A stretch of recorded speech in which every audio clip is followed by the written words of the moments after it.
Hello, this is Solomon Davis, Right Side Trader. Today is June 11th, 2023, and this is my weekly market review where I'm reviewing the Russell 2000 on a quarterly chart, monthly chart, weekly chart, and a daily chart. This is all for educational purposes only, no trade recommendations here. As we all know, trading is risky. You can and you will lose money at trading. So please check with your financial advisor, please check with your significant other, and make sure trading is something that is suitable for you.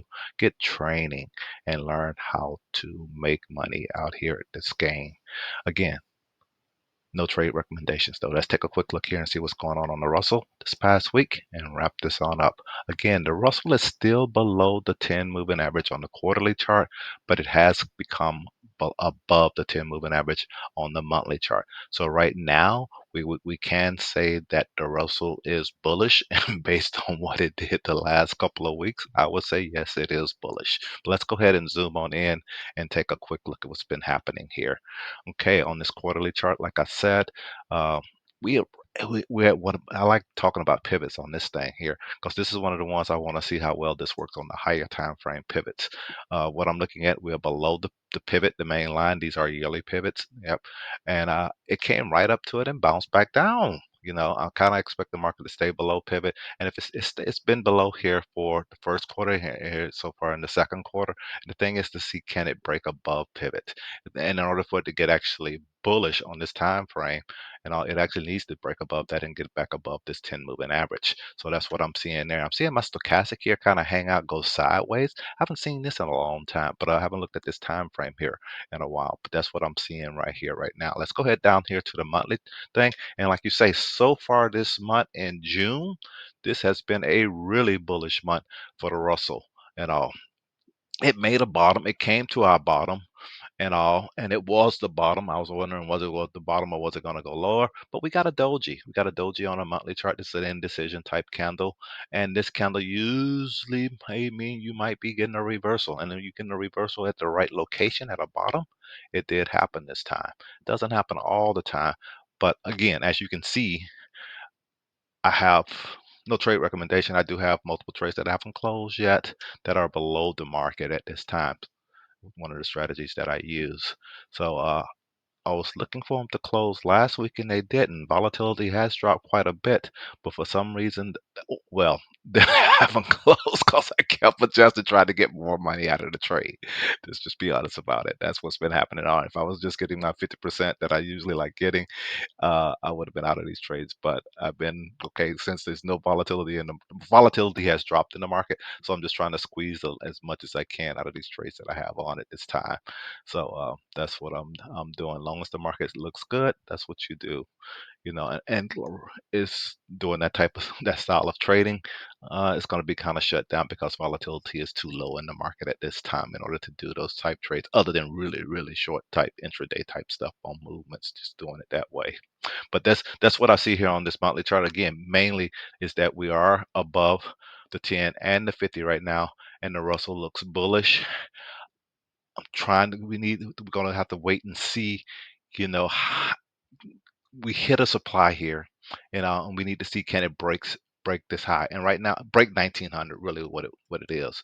And with the new contract on the future, we may actually do that. Let me let's go down to the weekly, and one last thing, I will show that future contract. But right here, the stochastic does here on the weekly chart does have more time, a little bit more time to get here to the top if it's going to actually reach the top.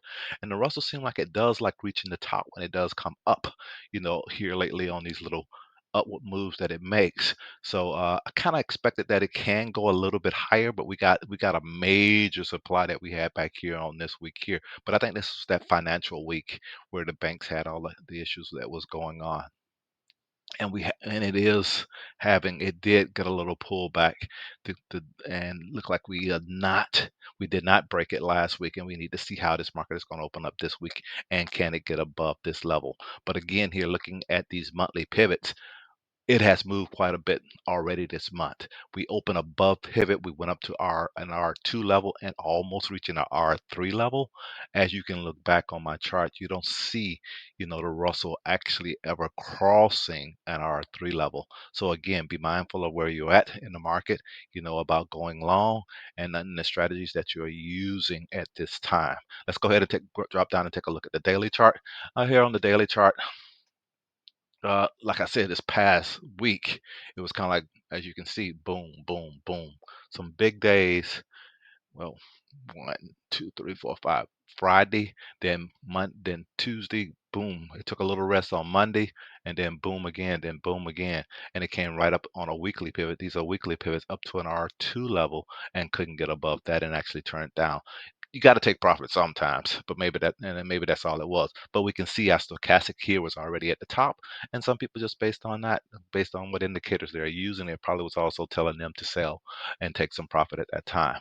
How far will we pull back? We pull back to an R1 level, and R1 level now is kind of acting as support here on the daily chart and on weekly pivots, and see what's going to happen next week. Next week, I am looking to see, look like we're going to open above pivot, and if we open above pivot, this would be a nice bounce point, but you don't know. It may come all the way back down to this level where this demand level was, where it based at for a couple of days. Well, I look at it as a base since we had this red day in here where you got a little area here, and it's at a level where I was expecting the market had to give us a big candle like this in order to get above it. So gotta wait and see how this is going to play out. If this thing drops, it can drop all the way down here, but this might be it right here, just at the top of this candle here, and then go higher. But no trade recommendations there. Just me up. Doing my little analysis of the market, and plus we got a gap right here, so I'm kind of expecting it to come down a little bit, but it may not, because it may want to fill this gap. But again, you got a gap way down here. Will it drop all the way down here when it comes to gaps? But that's all I really want to say here about the Russell. We got a lot of interesting things going down here on the smaller time frame. So be mindful of what you're doing. Trade small, trade often, make a lot of money. Talk to you later. Bye.